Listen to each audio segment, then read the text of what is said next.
ये महाराष्ट्र और मुंबई ही है जिसने मराठी फिल्मों के साथ साथ हिंदी सिनेमा को ये ऊंचाई दी है। और इन दिनों तो छावा की धूम मची हुई थी।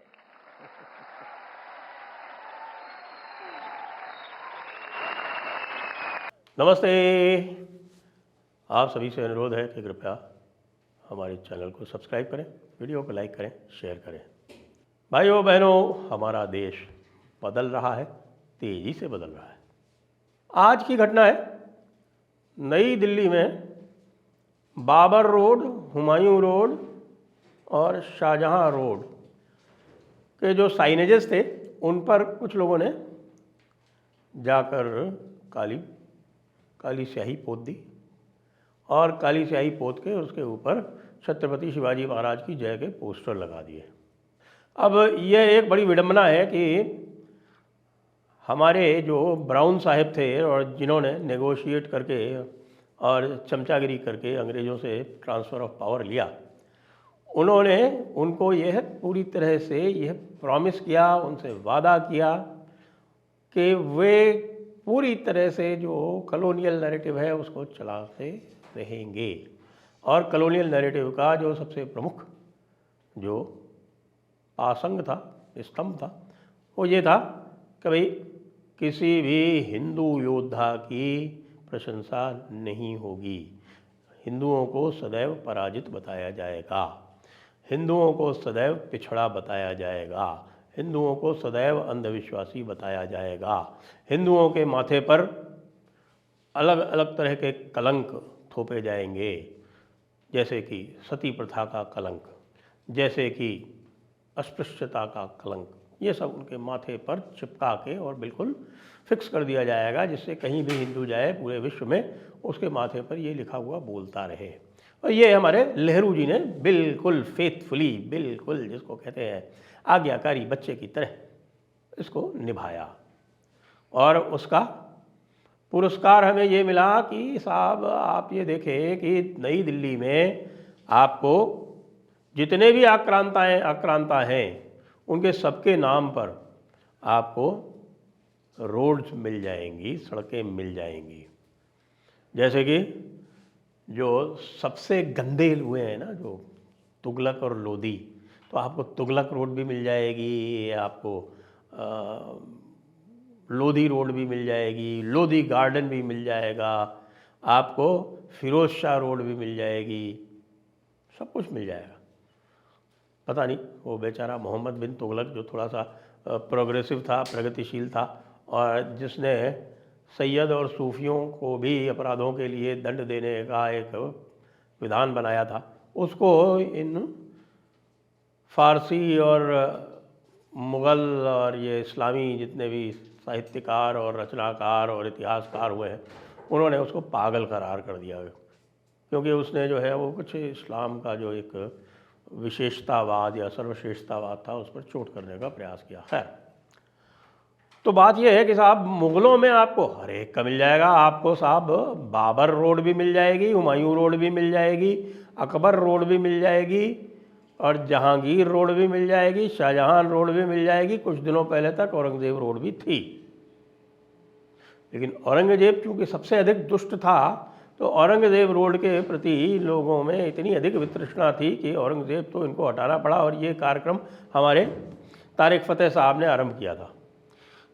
तो तारिक फ़तेह साहब को ये श्रद्धांजलि है भारत की कि औरंगज़ेब रोड तो अब नहीं रही, उसके स्थान पर न औरंगज़ेब रोड रही, न औरंगज़ेब लेन रही, और उसके स्थान पर अबुल कलाम रोड और अबुल कलाम लेन आ गई है। लेकिन बहादुर शाह ज़फ़र रोड जो है वो अभी भी कायम है, क्योंकि हमारे जो वामपंथी थे उन्होंने बहादुर शाह ज़फ़र को स्वतंत्रता सेनानी बता दिया, जबकि वो सबसे पहले भागने वालों में से था, सबसे पहले अंग्रेज़ों से नेगोशिएट करने वालों में था।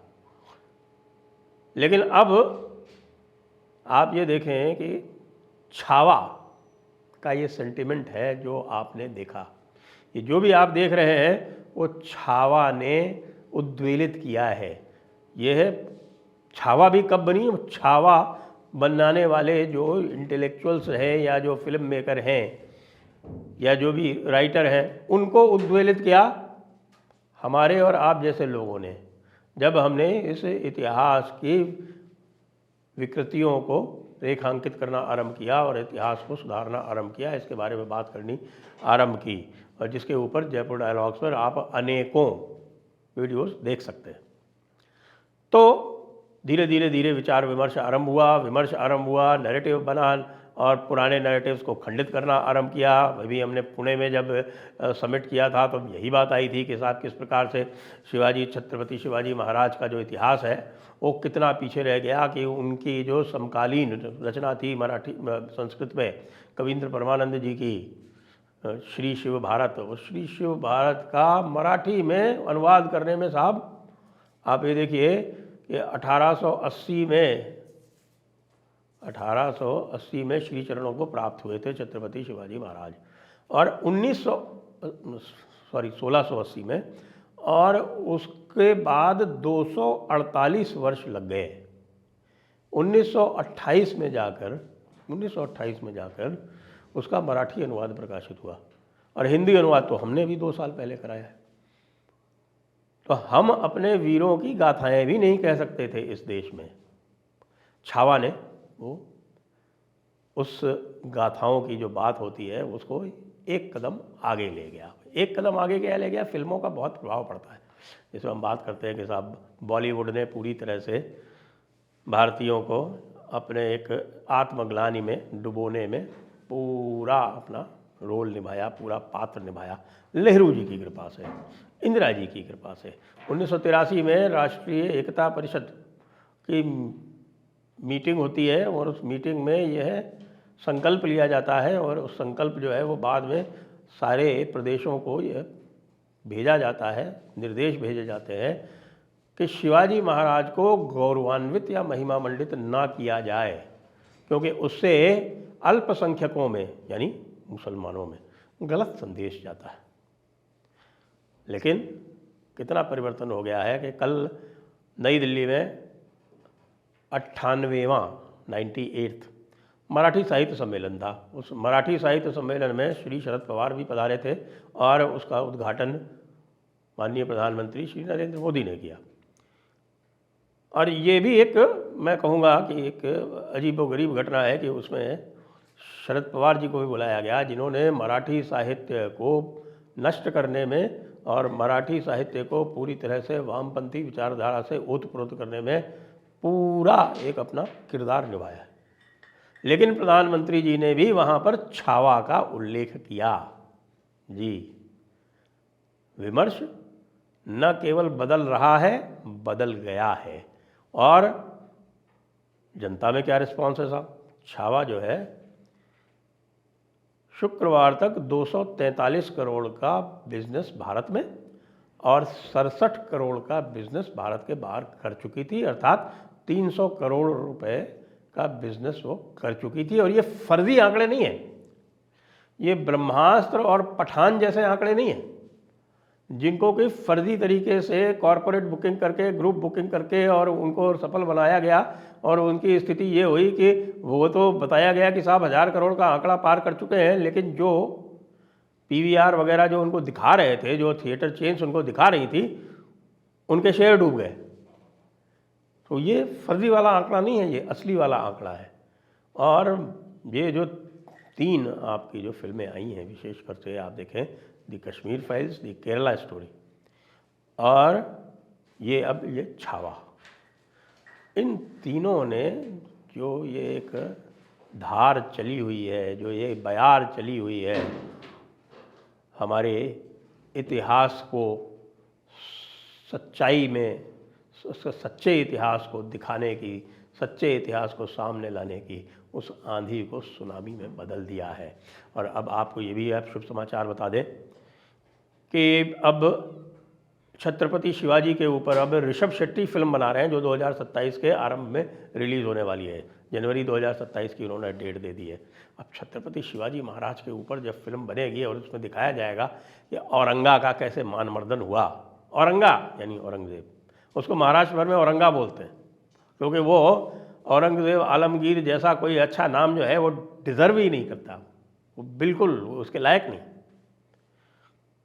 उससे ज़्यादा क्रूर, उससे ज़्यादा नृशंस, उससे अधिक मदान्ध और उससे अधिक भारत को घृणा करने वाला कोई आज तक व्यक्ति पैदा ही नहीं हुआ। और इसी कारण से छत्रपति शिवाजी महाराज के नेतृत्व में जब मराठे उठ खड़े हुए और इधर राजस्थान में महाराणा प्रताप उठ खड़े हुए,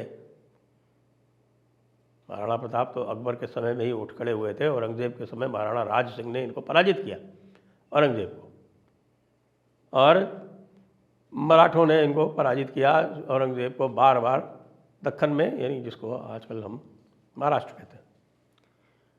और उसके बाद जो चिंगारी उठी उसने पूरे भारत को अपने आगोश में लिया और एक भारतीय अस्मिता पूरी की पूरी स्टैब्लिश की, भारतीय अस्मिता को स्थापित किया।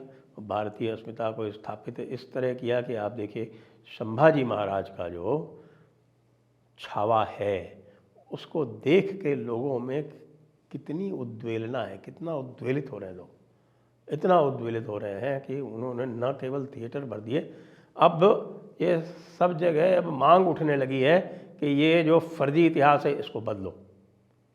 कुछ तो बदल रहा है। अब जाके इन्होंने जो है वो जो फर्जी आर्यन इन्वेजन थ्योरी थी उसको तो एनसीईआरटी की किताबों में बदला है, लेकिन अभी हमें महाराज शिवाजी पर, हमें राणा प्रताप पर, हमें हमारे और वीर पुरुषों पर, बप्पा रावल पर, और भी जो हमारे वीर पुरुष हुए हैं, जो हमारी रानियां हुई हैं, उन सब के ऊपर, या ललित बोरफुकन, इन सब के ऊपर हमें दिल्ली में अब सड़कों के नाम चाहिए। हमें अब ये बाबर और अकबर और जहांगीर और शाहजहां अब ये नहीं चाहिए, इन सबको हटाया जाए। ये है जिसको हम कह सकते हैं कि this is the Chhaava spirit and we want this Chhaava spirit to prevail. जय हिंद, जय भारत, वंदे मातरम।